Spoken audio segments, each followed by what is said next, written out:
Welcome to the Dr. Dad's podcast, where a naturopath and chiropractor come together each week to share lifestyle medicine, health advice, and inspiring interviews with some of the top experts in health and wellness, bringing you the latest in nutrition, exercise, ancient healing, toxins and detox, your microbiome, mindset, hormones, brain, and much more. Stay tuned. We're going to teach you how to experience growth daily.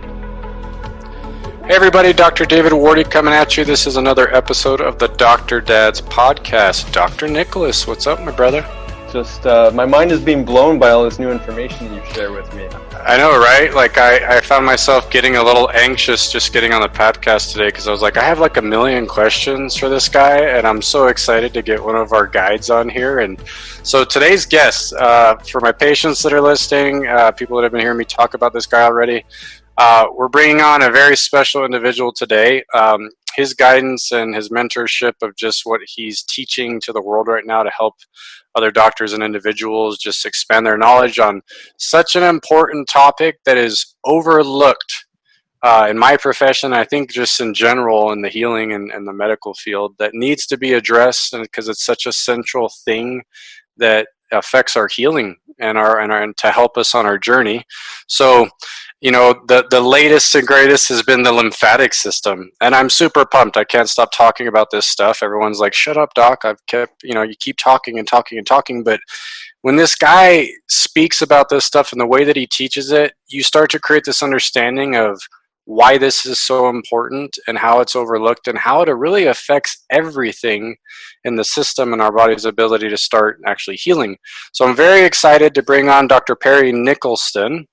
And I'm going to let him talk a little bit about himself today, but this is the lymph guru. You know, I've dipped into a little more of lymphatic work this year, and I've followed Dr. Perry on Stop Chasing Pain, which is his website. He also has a podcast.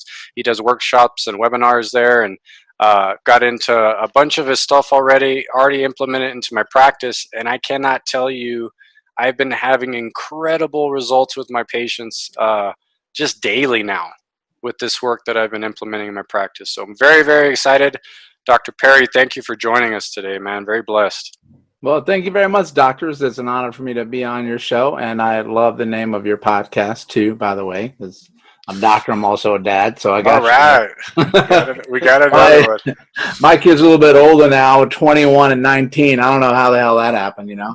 So, just like a blink of an eye, and I just dropped my oldest one back at college today, so we'll see how that goes for at least a little while.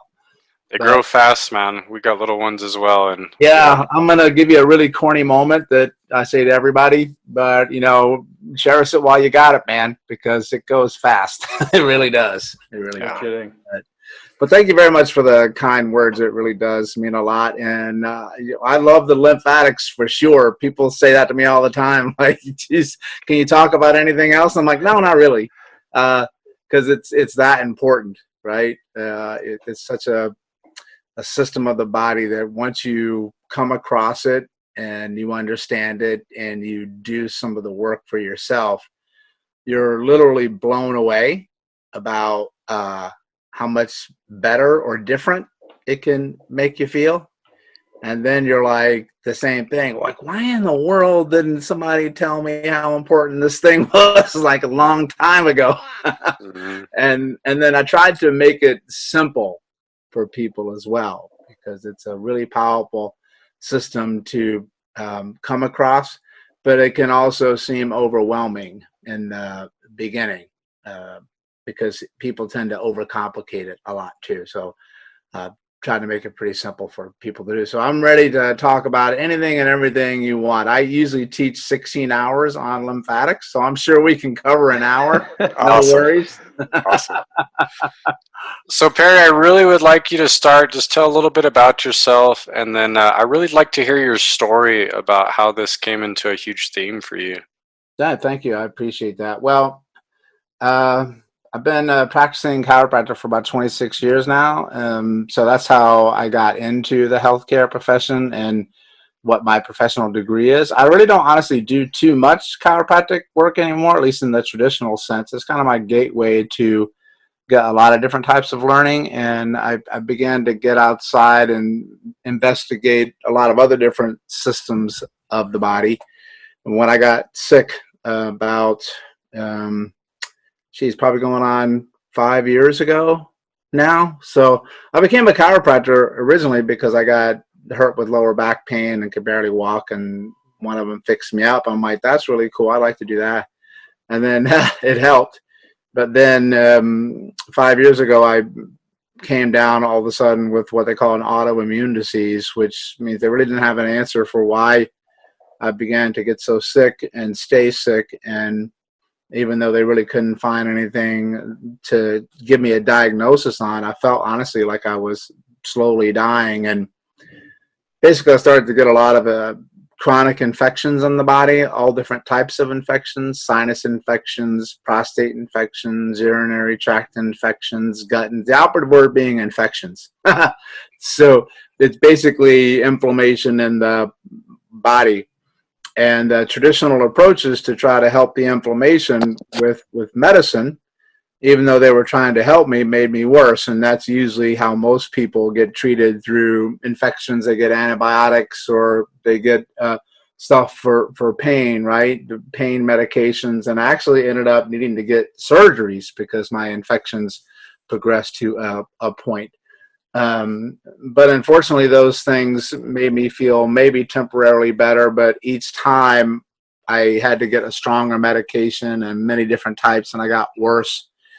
And I got so bad that I had to leave my practice because I couldn't treat patients anymore. I was so tired and sick, and literally taking 4 to 5 naps in a day and not feeling rested. I had to stop traveling the world and teach because I lost my brain, basically. That was the scariest part for me.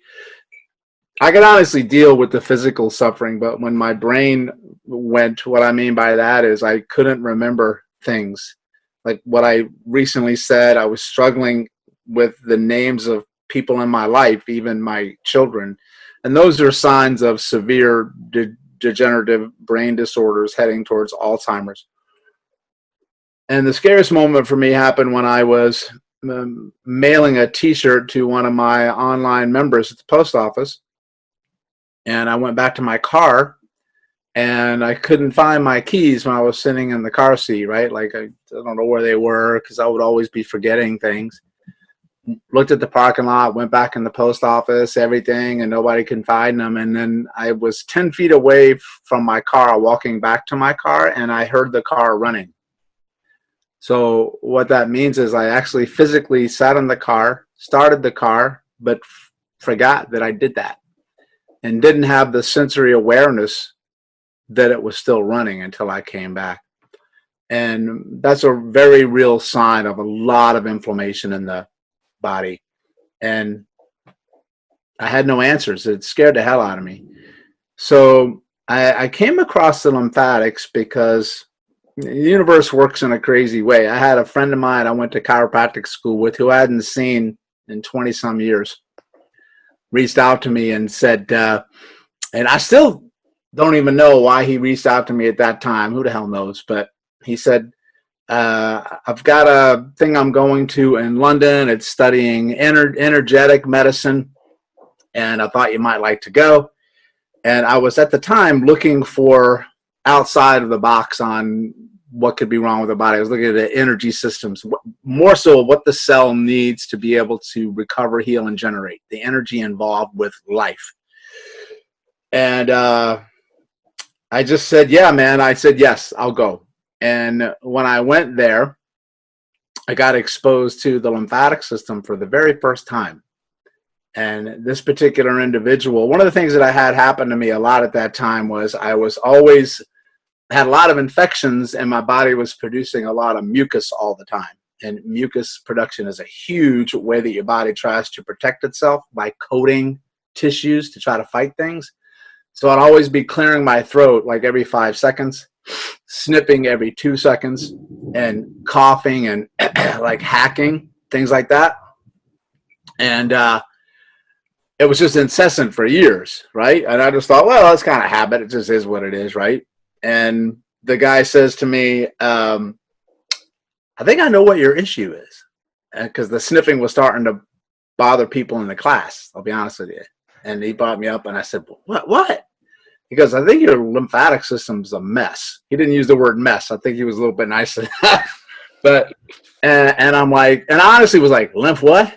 Like, I didn't even think about the lymphatic system. What the hell does that have to do anything? I don't have cancer, right? That's usually the only time you think about lymph is when you have cancer, or when you have what's called lymphedema, where you have body parts that are swollen like the size of an elephant. Then you know, wow, I got a little fluid problem here.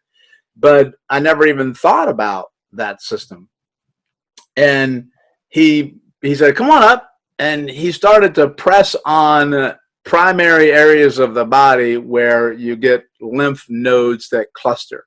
Just so people know what lymphatic system is, by the way, it's a really primary detoxification sewage system of your body. It's designed to keep fluids under control, remove swelling and inflammation, and get rid of bacteria, viruses, toxins, parasites, cancer, and metabolic waste. Like all the stuff you don't want inside of you that you want out, that's a big way it gets out. And if it doesn't get out, then it stays inside of you, and then you get infections all the time, is one thing that can happen to you.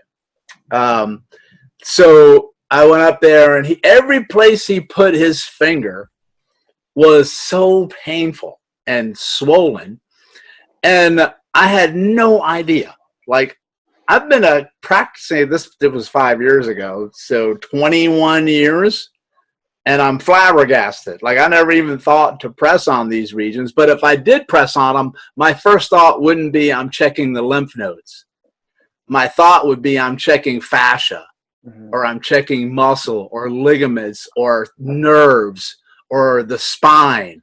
Never did it occur to me that I'm pressing on lymph nodes. So that was the big aha moment that hit home to me of, wow, I mean, this system goes everywhere, but it really hit me that I forgot that all these systems always work together, and you can't just focus on one. And here's the crazy thing, though, that it really sucked when you pressed on. I'm not going to lie to you, because I always joke around that he had hands of Satan. Like, he presses really hard. And, I don't treat that hard.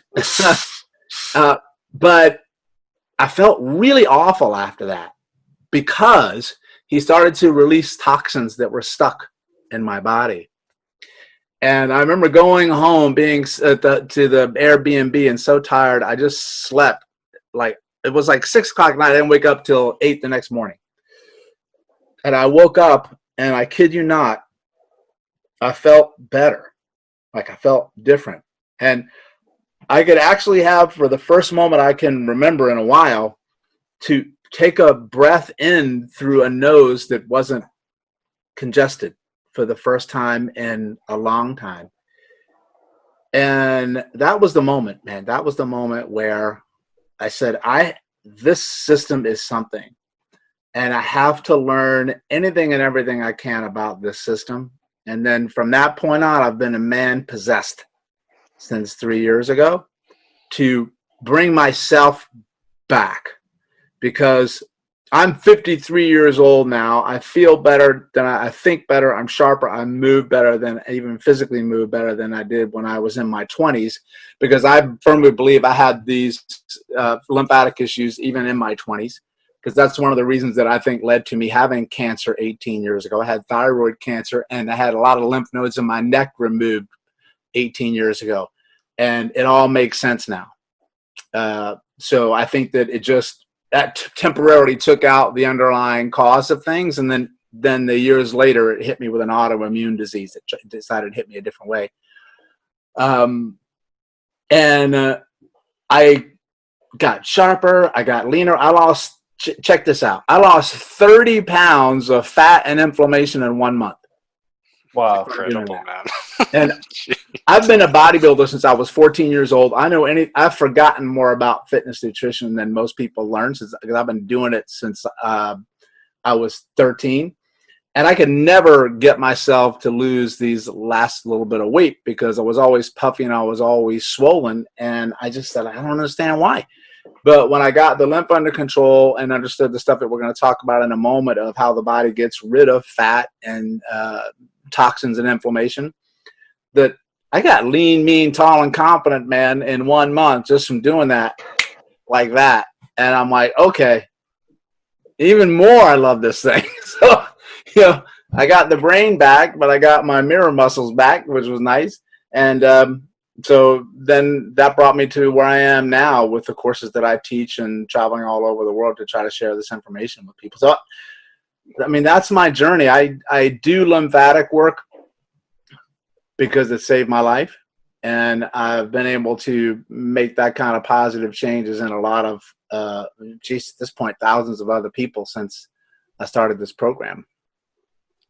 Well, brother, that possession you're talking about, you definitely passed it to me, because the moment I started learning from you, man, I feel possessed now with this stuff. Like I need to learn everything and then pass it along. Possession to have, man. The world needs it. It really does. Oh man, and then the fact, you're talking about how we always I was pushing past all this stuff and not even paying attention to it, right? Like you're saying, you're pushing on nerves and muscles and fascia, and it's all been there the whole time. As soon as I started doing your stuff, I'm like, God, this stuff's been there the whole time, and I've just gone right past it. Yeah. So, brother, real quick before you kind of dip into some of the lymph stuff, I love how you talk real quick about this. You call it a entanglement ecosystem hierarchy. Yeah. I remember when I was watching you teach, I'm thinking, my God, this guy's this is my same pecking order, but now I have lymph, and he's absolutely right. This is where it needs to be. Can you just talk a little bit about that and why lymph is literally number 2 for you when you address, people to help them get healthy? Sure, I'd be happy to. So let's talk about those words, right? Entanglement, ecosystem, hierarchy. So a hierarchy means that, there's things in a list, and everything on the list is important. Otherwise, it wouldn't be on the list. But the higher you go near the top of the list, the little bit more it's important in the overall scheme of things.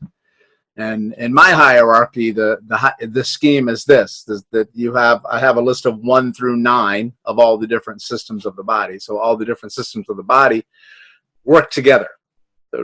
So nervous system, digestive system, hormone system, cardiovascular system, that type of thing, lymphatic system.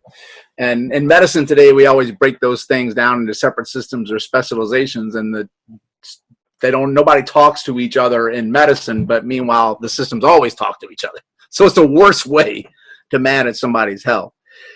So since they all work together, that's an ecosystem. So an ecosystem is where everything, like in nature is an ecosystem, everything plays a role, and the system only works as well as the most vulnerable part of the system. Does that make sense?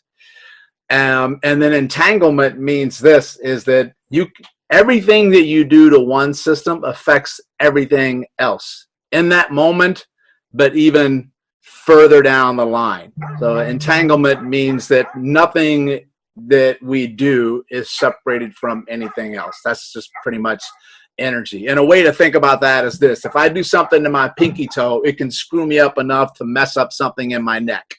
That's what entanglement means. But in medicine, they don't say, what the hell does your little toe have to do with your neck? They're nowhere near each other. I'm like, well, actually they are because they're part of the whole system, and that's where we get lost. That's what stop chasing pain means. It means treat pain, but don't fall into just treating where it hurts, because that's usually not where the issue is. So entanglement ecosystem is about relationships and interactions. Not only that the system can work well on its own, but it has to work efficiently with all the other systems. So I begin to think more like an engineer of how interactions happen, because I don't care how one system works alone. That doesn't mean anything to me at all, zero. Because I know if I stick it together with all the other systems, it might not work so well then. Does that make sense? Any engineer will tell you that. That's fundamentals of how systems work. Complex systems. And the human body is a complex system, not a complicated system. Complex is about interactions. So I put this hierarchy together with 1 through 9 of all the different systems, and I put lymph at number 2, and I put the brain at number 1. And what that means is this, is that anything near the top of the list is more important to your overall survival. Basically what that means is this: if something goes wrong with the top 3 to 4 numbers, you die really fast, like super fast. And that's more of a priority to your brain, because your brain doesn't want to be dead. Like, I would prefer not to die today. Thank you very much. So if we can do whatever we need to do not to make that happen, I'm good to go with it, whether it seems right or wrong at all. The body never does anything that's right or wrong. It only does stuff that's useful, right? And utility doesn't mean right and wrong. Utility means useful. So the body has to live in the moment. The only thing it's concerned about is right now, not yesterday, not tomorrow. So in my list, number 8 and 9, if I tell you what 8 and 9, 9 is local tissue. 9 is where, doc, my shoulder hurts. That's where you point. That's local tissue. And I will always look at local tissue, and I will always treat local tissue. But chronic injuries and chronic pain is never just a localized issue, ever. And number 8 is muscle fascia ligament joint. So that's the bones, the stuff that holds the bones together, the stuff that moves the bones, and the stuff that connects the bones. And that's what most people walk into me complaining of. Pain in the muscle, pain in the joint, pain in the ligament, all right? So they're important, but honestly, if something goes wrong with those, you're not going to die like fast. I mean, life's going to suck for you a little bit because your back muscles are in spasm, but you'll usually live another day. But if something goes wrong with your lymphatic system, you'll die in 24 hours. So your brain has a decision to make. Okay, Perry, your back hurts. I know that kind of sucks, but we can deal with that. But with the lymphatics, that's not good, man. If that guy goes, we all go. So it sacrifices, the whole point is your body will sacrifice anything in the lower numbers to keep the upper numbers safe. And then that's why you'll get a lot of those symptoms at the lower numbers, but not at the higher numbers. And then most people don't know they have a lymphatic system issue until you go in there and you assess them for it, or you look at their overall history and their symptoms. And then once you understand what the system does, you'll go, oh, that makes complete sense now of why they would have these kind of symptoms, or why they can't get past a certain point in their healing. So a case in point is low back pain is one of the most common issues that human beings in the world have today. And it's not getting better, it's getting worse. And I can look at your back from so many different ways on a medical test. I can see everything, but it doesn't mean I'm going to be able to help you at all just because I can see anything. And you've got so many techniques and tools and contraptions to treat your lower back more than ever before. We've got more tools, we got more research, we got more technology, and yet back pain is worse, not better. So what that's telling me is this: we're doing the wrong thing. We're looking at it the wrong way. And you have to change how you're looking at the body. And for me, my first concept was, well, maybe it's not the back, maybe it's something in the front. Right? And you're like, but my front doesn't hurt. I'm like, congratulations, now you're catching on. Now this is where we're talking. But here's my journey, guys. This is where it gets exciting.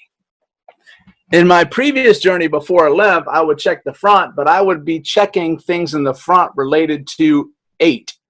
I would be checking your muscles, your fascia, your joints, and your ligaments. So I got to do the transverse abdominis, strengthen up your core muscles, right? And then I got to work the soft tissue that's the fascia around your abdomen. But they would still hit a roadblock. But then I just started to think deeper. And then I knew that, well, most of your lymphatic system is located in your abdomen, around your organs, and your small intestines in particular, and around your low back.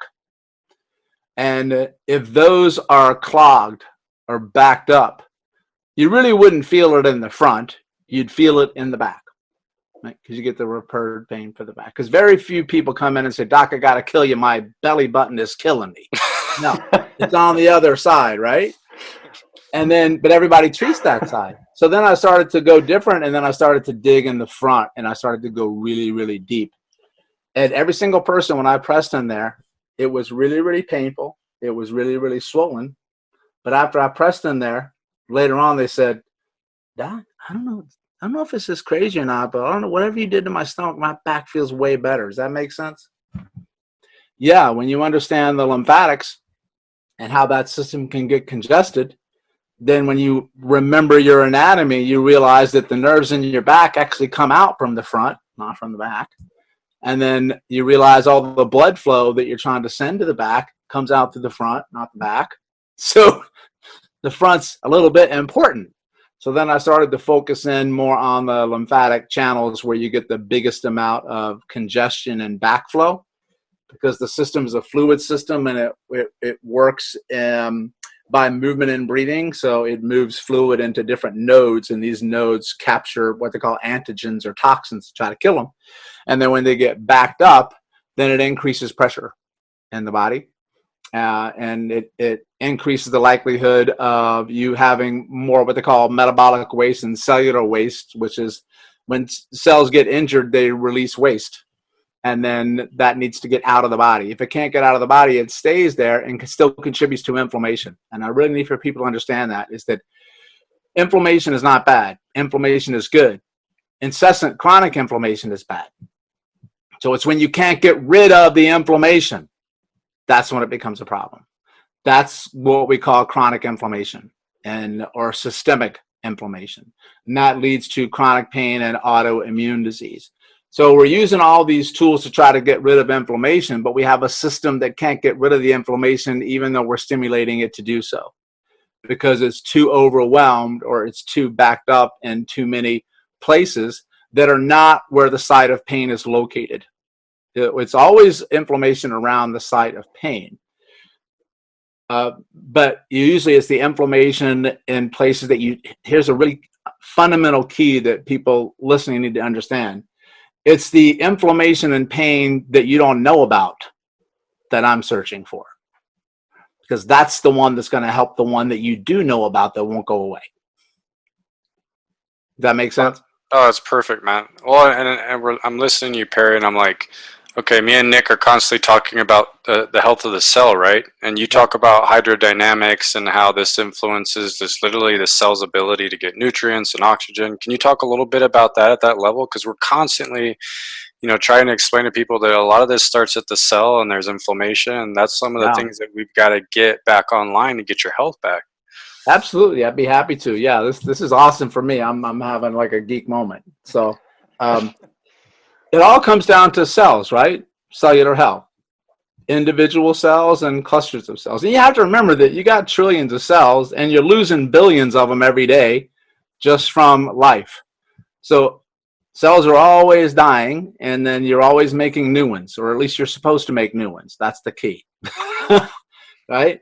And then all those old ones are toxins, and your body has to get rid of the toxins. So I had a guy on my podcast once who's been very influential for me. His name is Dr. Jerry Tennant.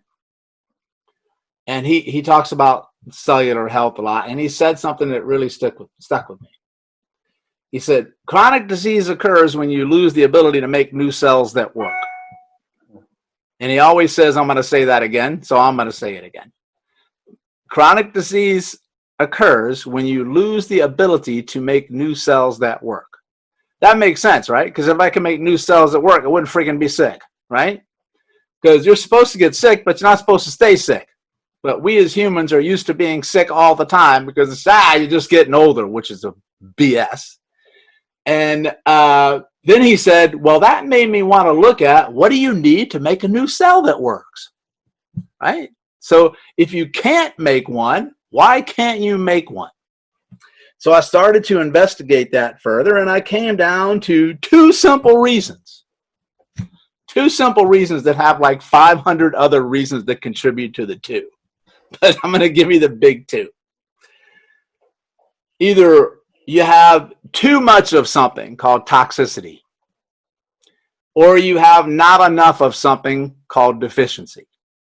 So that means deficiency means I don't usually have enough nutrients, or I don't have enough oxygen. Those are the two big drivers, nutrients and oxygen. You got to have those. That's the grocery list that cells need to be able to heal and regenerate. Not just repair, because it's not about repairing. It's also about making new ones. But then I've got toxicity. Toxicity means I've got too much of something that I'm not supposed to have. And then you'll always have both. you always have toxicity, and you always have deficiency. And it's very important that people need to understand is that when you put something inside your body, typically through your mouth with what you eat, is your nutrients coming on in, or the air that you breathe for oxygen. Just because you put nutrients in and oxygen in doesn't mean that they actually physically go into the cells once they're inside your body. So cells are ready, but they have this semi-permeable membrane that stuff needs to get through. And in order to get to that region, those things, it has to go through your blood system, and your blood system delivers things down into kabillions and jillions of capillaries that spider out. And those are where your nutrients and oxygen come through. And they're large enough for only one cell to come through at a time. They're really, really small, right? And what happens most of the time is that people are very toxic. They've got the inability to get rid of metabolic waste. And then those fluids, the cells sit in fluid, right? You're mostly fluid. Your cells sit in what they call interstitial fluid. Interstitial. And that's the fluid between the cells. And then the cells are sitting in that fluid. So stuff comes out from the capillary, and there's a cell going, hey, man, awesome. I'm hungry. I'm glad you're here. I need oxygen and I need nutrients. And then it has to go through that fluid to go into the cell. Then the cell uses the nutrients and the oxygen. After it uses all those things, it creates waste, just like you do. When you eat anything, you create waste. You go to the bathroom, you flush it out, good to go, no more waste. Well, what happens is that it uses that, and then the waste goes outside the cell, and it goes back into the same fluid that the nutrients have to cross. So the nutrients have to cross that fluid, and then the waste has to go into that fluid. You can see that you might want to make sure you have a good balance in there. You don't want too much crap in the fluid. Well, your lymphatic system and your venous system, your veins and your lymphatic system are the primary system that gets rid of those toxins for you. It's the sewage system of your body, kind of like what I say with your house, right? So flush the toilet, good to go, no problem. Well, imagine if you went to the bathroom for years and years and years in your house and you couldn't flush the toilet. I wouldn't want to go anywhere near your house. And then the same thing's happening to your body. Your body is living in that toxicity with the cells, and your cells do the same thing. Like, dude, I don't want to go anywhere near there. That's nasty, right? So if the lymphatic system has an issue, you build up toxicity around the cells. So even though you have nutrients, even though you have oxygen, it can't cross that metabolic waste toxicity to go into the cell. So you have deficiency and toxicity together. Here's the thing that I've found of why most systems don't work that we try to do to help people get better. We're always trying to give them stuff that they need, right? Stuff that they don't have enough of. I'm trying to give them more of, whatever you're deficient in. I got to try to get more oxygen in your body, right? I got to get more vitamins, more minerals, more nutrients, whatever. So I'm trying to make up for the deficiency. For me, it's the opposite, where I have to get rid of the toxicity first, and then I go in for the deficiency side. Because if you don't get the toxins removed first, the toxicity removed first, the nutrients can't go where you need them. Some will get there, otherwise you die like now. It's just they don't get in there efficiently or for long-term health. That's the key. I've always been on this quest for why do I have to keep doing therapies for everyone? Why does stuff not stick? Why is the body that's supposed to be resilient and strong have to need care all the time? It's not supposed to need that all the time. But how about because it doesn't have what it needs to get the job done? So all I did was simply say, this is the answer I've been looking for.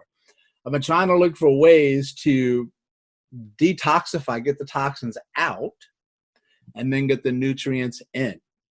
The lymphatic is the number one system that you want to go after first to ensure that that functions well.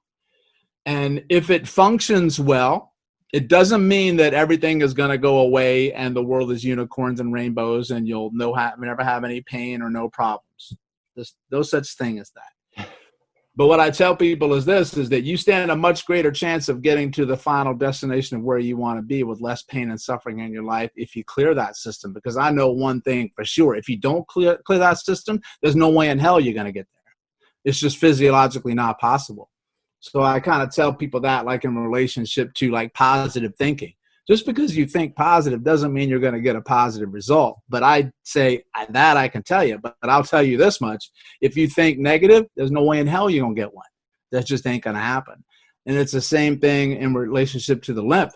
And it's because people just never knew about it or what to do about it. And when you start to clear the toxins, the body actually says, holy cow, I think he's onto something. He finally figured it out, that I need to get rid of all this stuff. And then I've been waiting forever to take in all this great stuff that you're sending me to do, to help them get back to resilience and strength and the way we're supposed to feel. So his phrase when he said that really hit home to me and we don't look at that these days. We try to give people these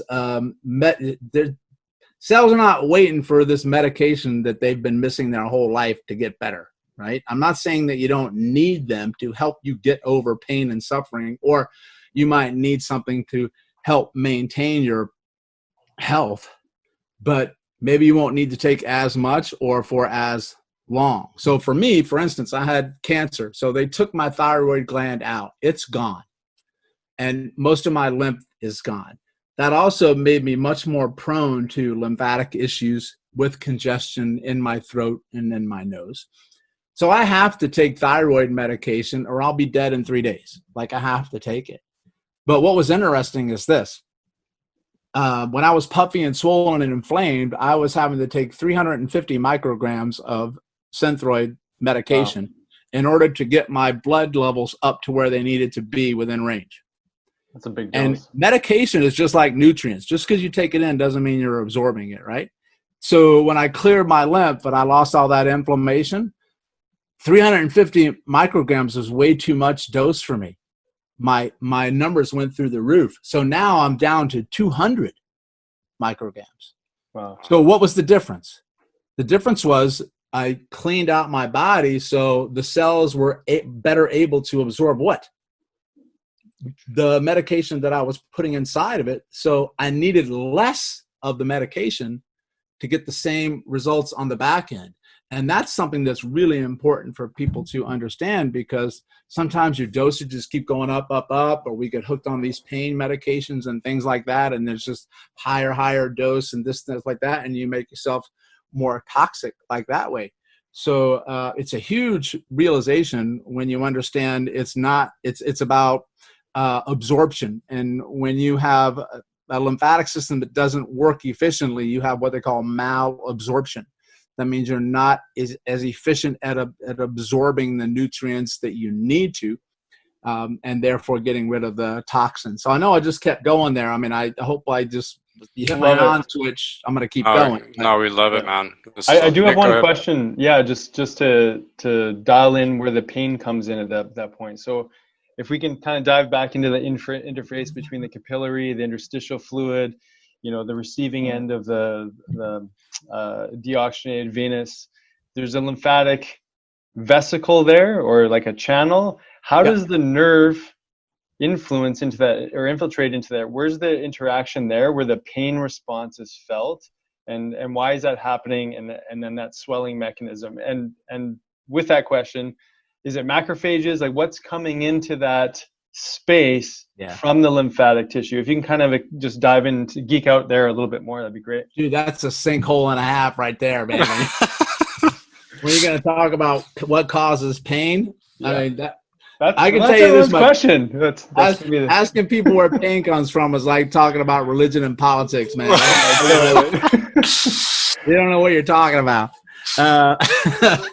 But yeah, so I mean, there are so many things coming at you from your lymph. The macrophages are a huge part of it, right? But through your lymph nodes, that's where your immune system kicks in there.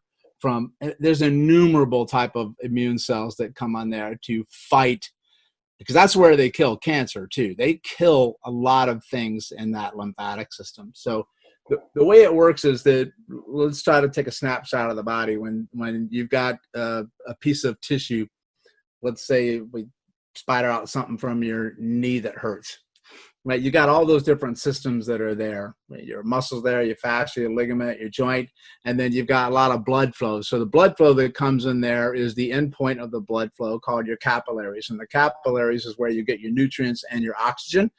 And most people can't get the nutrients and the oxygen because they're so backed up with congestion or toxins that the cells can't get out from that one small hole, or they're stuck in there with a virus or a I can't even say virus anymore because people freak out about viruses. I'm not talking about COVID, by the way. Just so you know, you've got I can't even tell you how many viruses are in the world, so I'm not talking about COVID. They get stuck there, right? And then so the capillaries are there, and then at the capillary, you're going to have every nerve has a corresponding artery that runs with it. So the artery runs with it. Then you've got where the capillaries are. You've got the endpoints of nerves that are called superficial cutaneous free nerve endings. So the distal point of nerves that sit subcutaneous, means right below the skin. Those are the ones that give you most of your sensory input and will pick up what they call nociception. Nociception is not pain signal. It's a threat signal. So your body can interpret a stimulation of that as a threat signal. One of the things that can make it threatened is if it doesn't have enough blood flow, right? So if a nerve needs oxygen and glucose. Nerves need oxygen, glucose, and stimulation. They need three things: oxygen, glucose, and stimulation, right? So if they don't get oxygen and they're not getting glucose, probably not, because your liver is a disaster most of the time as well, then they start to go into their own threat response. They can't get the nutrients that they need to. And one of the things that happens when nerves want to survive, they fire more. So they increase their firing rate. So you'll actually kick off nociception threat signals because the nerves can't breathe, or you get very sensitive to things, or you get tingling or numbness of very sensitive things, sometimes called central sensitization, where you touch and you just come near me and it hurts. But most of that is from poor blood flow coming out of the capillary, but also from the main arterial and lymph flow above and below where it hurts. So it comes on in, and then you're going to have the veins are there. So the veins are going to take a lot of that fluid that's there, the interstitial fluid, the swelling and the inflammation, out through the venous system. So there's roughly 20 liters of fluid in your body that gets recirculated every day, of the interstitial fluid. 17 liters goes out through the venous system. And most people have a venous system that's congested too. So they may get 17 out, but it doesn't mean 17 is getting back. Then the other 3 come back through the lymphatics. And I'm going to tell you now, if your venous system is congested, your lymphatic system is congested. They're congested in both parts. So then you're not going to be able to get rid of that swelling or inflammation there. So then you'll maintain that puffiness, that swelling or inflammation in that region. And sometimes it can be noticeable. Other times it's what they call subclinical, which means you don't have symptoms yet. You only have symptoms when I stick my finger there trying to see if it hurts. Like I don't know if it's on video, but I'll be pressing in a region and you should be going, "Hey doc, how was your day today? That's pretty good. That doesn't hurt me at all. Zippity doo dah." And then I'll hit a spot where you'll go, "Oh my God, that's awful." And I'm like, "Did you know that area hurt?" "No, I had no idea." We're going to check that box and note that, because that's a big player, right? That means that's going to be contributing to where your current pain is. So when all those areas are going to come in there, you've got the decrease in vascular flow. You're going to have the decrease in venous flow, removing toxins, decrease in lymphatic flow. Then that builds up that area, and you actually have more protein in that region, leads to acidity in the pH, and you become much more sensitive to pain. And the nerves also become very, very sensitive to what you do. Not only touch, but here's what you need to be in. Not only touch, but movement. So when you move, nerves are supposed to glide. Nerves are designed to glide when you move. If you have tightness or tension or inflammation, the nerves can't glide and the nerves get stuck. And then that's when you'll start to get pain or discomfort and somewhere along that path of the nerve. Not just where the nerve hurts, but usually somewhere else along the path of the nerve. So that fluid environment that all of these structures sit in is critical for these cellular processes to be able to function accurately, right? From what has to cross the cell membrane to go in, what has to cross the cell membrane to go out. I'll be honest with you, I am literally astounded of that anybody's alive on this planet, of what the body has to put up with and what it has to deal with, that we have no idea of how resilient it is. And we go after it and we break it down so much and take it for granted, in my opinion. But it just keeps on trekking. It keeps on going, right? So the pain part is a tricky one, because when you start to study pain science, the current model of pain is that pain is not an input signal, it's an output signal. So it's not so much, they'll tell you it's not so much the tissue that's causing the pain, but it's the brain and interpretation of the sensory input coming into the tissue. But then here's where it gets cool. So I'm like, okay, well, if the brain has to interpret the perception of something, of whether it's going to make it painful or not, then the function of the brain is going to be rather important in relationship to how you determine if something is painful, right? Well, here's the kicker. Your brain uses 25% of the available oxygen in your body. And most people have not enough ability to deliver the oxygen that they need to the tissues or to the brain. And the brain in and of itself has its own lymphatic system called the glymphatics, Glymphatics. And that's from what they call glial cells in the brain that are actually more part of your immune system than your nervous system. And the glymphatics can get backed up too. And the glymphatics will get backed up if you're backed up in your systemic lymph lower, because it's all based on a pressure system in the body. So you become toxic in the brain. And then when you have toxicity in the brain, then that's going to affect your ability for the neurons in your brain to talk with each other and do signalization and what they interpret and what they call neuroplasticity. So it comes back to the same thing. It's only as healthy as the environment that your cells are living in. So that's one of the reasons why they're doing a lot of research with the glymphatics in relationship to neurodegenerative disorders like Alzheimer's and Parkinson's and MS and things like that. And, they recently, here's the thing that's funny, is that they, quote unquote, recently discovered lymphatics in the brain, and that's not true. It was actually discovered more than 200 years ago by an Italian anatomist. It just so happened to get hidden somewhere or stuck in the papers or didn't follow the current paradigm of medicine that says the immune system and the nervous system, especially in the brain, they're not connected to each other, which if you think about that, it's the stupidest thing in the world that you could ever think, that any part of the body works without talking to anything else. So now that is going to have a difference in pain. So is it more along the local tissue, or is it more along the brain's interpretation of what comes in from the tissue? And my answer, my humble opinion is yes, it's going to be both. But I always look for underlying inflammation in the body anywhere, either inflammation in the brain, inflammation in the tissues. And I do that through the history, and I do that through manual assessment, palpation, and touch.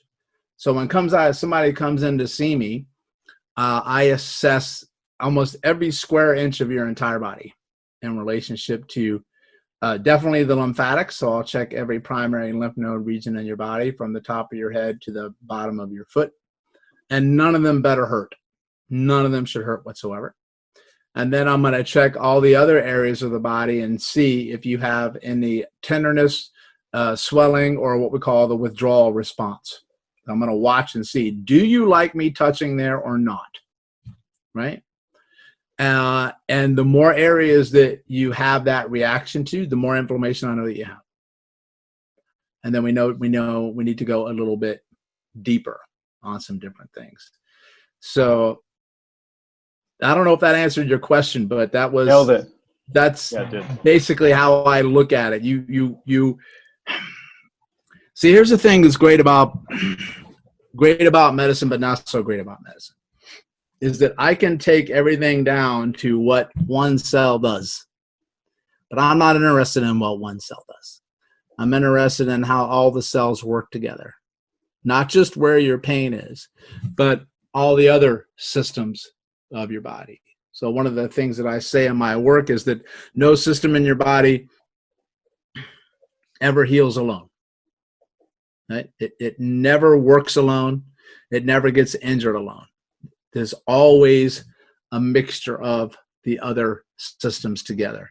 And in all of my years of working with the musculoskeletal system, and I've done a ton of work with the nervous system. I mean, for goodness sakes, I'm a chiropractor. We're all about the spine, right? And then in later years, I did more about the brain, because brain research has come so far within the last 5 years, it's scary. But I was still missing something. And then when I found the lymphatic part, that just took the work that I was doing with all the other systems to an entirely new level, because all those other systems their function is beholden to the lymphatic system, if that makes sense, right? Mm-hmm. That's huge. So I always have to check that box on everyone. And sometimes you'll find that they work good. Very often, no. But you'll find that, you seem pretty good, right?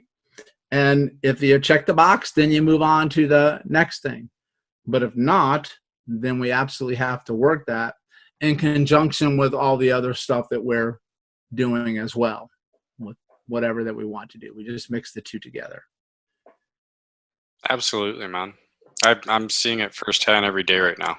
You know, and that's what I told Nick. I was like, buddy, this is central. Like, it's one of those pieces you have to address, because it affects so many other the big ones that we're trying to address with what we're doing. Yeah. Huge. So Perry, real quick, man, we only got so much time with you. I think I could talk like probably for 2 days with you about this stuff, but I really want to hit on some stuff while we have you here, man. So you're a movement expert as well. I love primal movement. You do a lot of that stuff as well. Can you talk a little bit about the connective tissue matrix role in the lymphatic system, and why is just general movement not enough? Because a lot of people will say, oh, just moving helps pump your lymphatic system. And now that I've done your work, I know that's not the case. You know, just moving is not enough. You have to get some of this specific work done, like you're saying, to get the lymphs moving and stuff like that. Can you talk a little bit about that? Sure. Yeah, I'd be happy to. Well, movement's really important, right? I mean, that's something that we're designed to do as human beings, but we do a lot less of these days, and even more so with the way the world is today. And some of that's by design, and the other part of it is just because we fall into mental stresses and we just don't want to move, right? We're kind of frozen. So when you look at lymphatics, they don't have their own pump per se. They do, but they don't. So it's not like your heart, but lymphatics move mostly through what they call diaphragmatic breathing in and out through a muscle called your diaphragm that's in the lower part of your rib cage, because it moves the organs around. That's the primary reason why it moves lymph. And then the other one is movement. But here's the thing. So first of all, people don't move enough. Or if they do the same kind of movement all the time. So they like to do what they enjoy, which is good, but they usually like to do what they're good at as well, right? So I ride bikes all the time, but I don't do anything else. So that also can make you stagnant, because tissues form to stressors. So when you do the same type of movement all the time, you get tight or tense in certain areas that your body adapts to what you're doing to it. So you restrict fluid flow in the body based on your tension levels that you're in. And not to mention that when you're under an increased mental stress, you tension in the body as well. And shock and trauma are always held as tension in the body. So you restrict the flow that way. And so I tell people my movement plan for people is quite simple. It's what I call 4M motion. That means like I don't really care what you do, as long as you enjoy it when you do it. Is it move more of yourself, more often, more ways, more environments, and this kind of speaks for itself, right? And walking is one of the best ones you can do, honestly. Like walking is a primer for lymph. But one, most humans don't walk anymore. Or if they do, they walk with this thing held in their hand so they don't swing their arms and they don't rotate, called a cell phone. So you want to make sure you put that stuff away so you can swing your arms and walk with intention and rotate and move, right? But also, so in this case with walking, move more of yourself. Make sure you accentuate your arms more often. How about you walk more than you are now? More ways, right? How about you walk sideways? How about you walk backwards? How about you walk with different paces? And then more environments. How about you walk in the woods? How about you walk stairs, right? Different things like that. Or walk with no shoes on, things like that, all right? So the idea behind that is to just get your body moving in different ways that you're usually not used to. And a very simple one, because you guys, I'm sure I'll give you my one thing you wanted me to tell people at the end for movement. But here's one. It's very simple because most humans don't do this. And they should. All I want you to do is take your shoes and socks off. I want you to stand and I want you to jump up and down on the balls of your feet, almost like you're jumping rope. If that hurts your body, then you keep your toes on the ground. You just let your heels leave the ground. And you jump up and down like that. And you just wave your arms around, up over your head or around. And you do that for 60 seconds. Trust me, you're going to move some fluids around there, like a lot, right? And nobody does that. First of all, because, Doc, I can't do that. I'm going to look absolutely ridiculous. That's the whole point. I need you to, like, just relax and play and explore. And that's going to move all that fluid in your body. Plus, it's going to stimulate the ever-living hell out of your balance system on your inner ear, which can sometimes take away a lot of chronic pain you've had forever because you're just not balanced in your brain. And it's a win-win, man. I mean, it's such a powerful thing that you can do that can make a huge difference. It can make a huge difference. And then if we have time, I'll still tell you when you tell me to tell them, I'll tell them the movement that I want them to do. Yeah, Nick, go ahead, brother. I'm sure you have some more questions. Oh man, it's kind of like you. I got too many questions. But I'm just trying to think of. Dude, we'll just keep going. We'll do another. Yeah. Well, I guess one of the questions that I think is important, and you kind of brought it up before, because you had such an interest in bioenergetic medicine. I know you said that one of your mentors is Mantak Chia, and he talks a lot about the microcosmic orbit. And how do you personally work with energy, maybe in your own life, maybe you deliver it to patients, I don't know, but I want to know about another interface, and it's that energy grid that can be acupuncture meridians or what have you, or the microcosmic orbit, some of that stuff. Like, what do you see there? Because that's another kind of movement, but happening more in an energetic kind of way. Yeah, I'll give you a lot of different ways. So I'll give you some that are pretty straightforward and some that you're going to think I'm out of my mind. So, but it's only because you just don't understand energy yet for people that don't get it. Right? Because even it's about more along the lines of some of this is quantum physics type stuff, which is not your Newtonian physics. And even Einstein said quantum physics was spooky action from a distance, which means, dude, I got no idea how this shit works. I don't know. One, I do a lot of my own meditation. I do Tai Chi. I do Qigong. So I get a sense of my own body's energy and the energy of my surrounding space through awareness and intention. I do a lot of stimulation along the acupuncture, acupressure meridians as well. I do a ton of stuff with light energy. So I use laser therapy a ton. I have been using laser light stimulation for energy for over 15 years. So I use directed laser therapy to targeted tissue. And I also have a full body laser bed that you lie in and you get energy through every cell in your body at the same time. And then I also started to study more along the lines of kind of like microcurrent, if anybody's heard of microcurrent, where you can get different frequencies in the body, almost like a Rife scale in a way, where I can hit different frequencies to stimulate areas of the body. And then I got into things where when I went to Europe, it was wearable technology. So they have these small little discs that have energy frequencies that you can wear. So instead of the microcurrent that I actually have to put on you when you come to see me, you take these and you're able to wear them, and it change the what they call the signalization or energy of the body based on that technology. So I use that, and I use vibration a lot. Vibration is probably one of my favorite ways to change energy, with vibrational frequencies. So I use a metronome app, and I can get a frequency.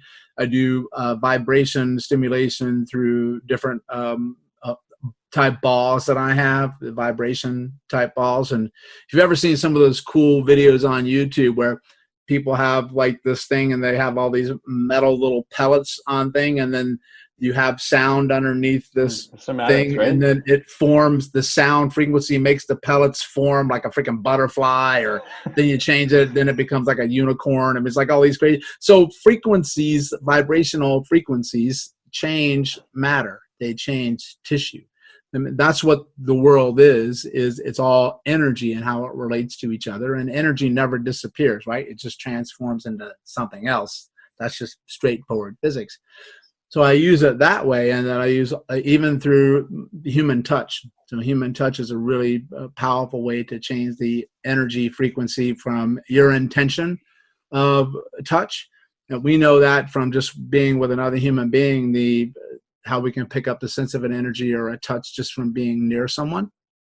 So there's many, many different ways, even from how the words that I choose to talk to someone, and then the tone of how I talk to them changes the energy of that. Mm-hmm. So once you're on that concept, there's so many different ways that you can tap into it. But, people have to be ready to grasp that and understand that. And here's the thing that I've found: the more you've suffered in life when the typical approach doesn't work, the more you're open to the stuff that's way crazy.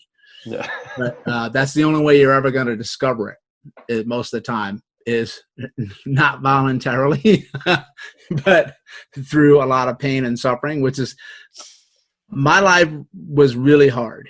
It was really difficult. And I actually felt like dying and thought about dying on purpose when I was sick. But I look back now and I wouldn't change a thing, because otherwise I never would have discovered and looked down the road that I went on to tell you what I'm telling you now. It wouldn't even be in my realm of possibility. So because of that, I've been able to use that to help a lot of other people. It was awesome. You went in the exact direction I was hoping you would. I mean, I was noticing the little tag that you had on your. Yeah, there's thyroid. Yeah, quanta therapies that I use. I got to tell you, you want to talk about some crazy stuff, man, oh man, you'll see some changes in that. Like, that's like, forget it. Yeah. Well, that's incredible, because I mean, when you're, I've seen some of the training videos, and they're amazing, by the way. And we want to make sure that doctors can get access to your program. So we want to make sure we talk about that. But on that dense energy manipulation with your fingers, I mean, that's basically a densest form of motion. And then you took it up to like light and sound and all those things. One of the tools that David and I use in our clinic is rapid release therapy, which has a vibratory rate at 147 hertz, which is kind of in this, which is called a tissue, what is it? Tonic vibration reflex. Yeah, so it's reflex point that happens. And so much of these therapies that we use that we're learning more about have so much to do with vibration and frequency, and thought has frequency and intention. So everything you spoke to, I think is really important for the listeners to understand that it's multi-leveled, and working on that densest level with your fingers or manual therapy is just another version of everything you just spoke to. Absolutely. Yeah. Huge. And Perry, thanks for sharing your story, man. I have a very similar story with my wife, and that's a big reason why I do what I do today. I mean, I could probably take what you're into and what I'm into right now, and it would probably just overlap like this. So we need to hang out sometime, man, because we could probably have some good times and conversations about stuff. Yeah, we'll have a virtual beer for now. Yes, for sure, man. I'd love to. Real one. Love to hang out and talk, man. So real quick, Perry, can you tell our listeners, and we have a lot of docs that listen, kind of where to find your stuff, where to start kind of dipping into, where to reach out to you, and where they can learn from you, man? Sure. Yeah, well, I'm really easy to find. I've been doing this stuff for a long time. If you type in Stop Chasing Pain, you'll come up with, my main website will pop up first, and you can go there, and that's a central hub that will take you out to everything else. But yeah, I've got a lot of stuff available on the internet. If you just look for prior articles and courses and things like that, that you're available to read for free. And it'll take you to my podcast as well, which I've had for about 10 years up in there, so I got that out. But yeah, if you go to Stop Chasing Pain, you can see about our courses, our videos, our webinars, our mentorships and webcasts and all that sorts of stuff. And I probably spend an unhealthy amount of time on Instagram. That's my favorite place to go. And I'm pretty much on every platform. The one I'm not on anymore is Facebook. So if you do go to Facebook and you go to Stop Chasing Pain, it is up there, but that's not my account. Somebody hacked into that account. And if you see somebody posting up animal twerking videos, that is not Dr. Perry doing that. So someone is took over that account. So don't go to Facebook on the Stop Chasing Pain. That's not me, please. But otherwise, you can get in touch with me through all those other types of stuff. I know I don't know when this is going to air, but usually I have webcasts every single month where people can come on in and learn some stuff. And if you reach out to me on Instagram or social media, I will get back to you because I'm the only one that runs it. Nobody else does it for me. So I'll be happy to reply when you send me a message. Awesome. And then you've got some home play for our listeners today. So what's the home play? The home play. What do you got for our listeners? Yeah. Oh, it's my favorite one. If you go, so I kind of did a little bit of it today on my Instagram channel, but if you, I put the full version on my YouTube channel. But basically it's this. Being able to control your own body mass in all situations is what I call true strength.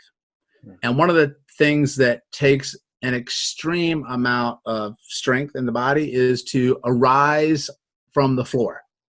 Bring your own body weight up off the floor. So what I usually have people do is they go down to the ground and back up again a lot of different ways. If you can do the goal is 50 times a day. You don't have to do it all at once, but you can do it in blocks. And it's what I call the anti-fragile fall matrix, and it's on my YouTube channel, which you'll get there from my website. And if you go down to the ground and back up again 50 times a day, I guarantee you will be an absolute monster before you know it. And you're going to help a lot of pain in your body that you may have been suffering with or chronic injuries, and you're going to get really strong. Really strong. And you're going to get tanked too, because many people are very surprised at how much endurance that takes to do. And you just can't hold on to something, ideally, right? Like hold on to anything when you go down and you get back up. If you need to, you can. That's actually one of the ways that we help our elderly people or people to get stronger is to use assisting to stand up and then go down. And then eventually you won't need to. And you'll have your own body mass to do that. So that's something that I learned several years ago from an osteopathic physician who's been very influential for me. And he says, go down to the ground and back up again 50 times a day, and you'll change your life. I'm on it, man. I'm going to do that.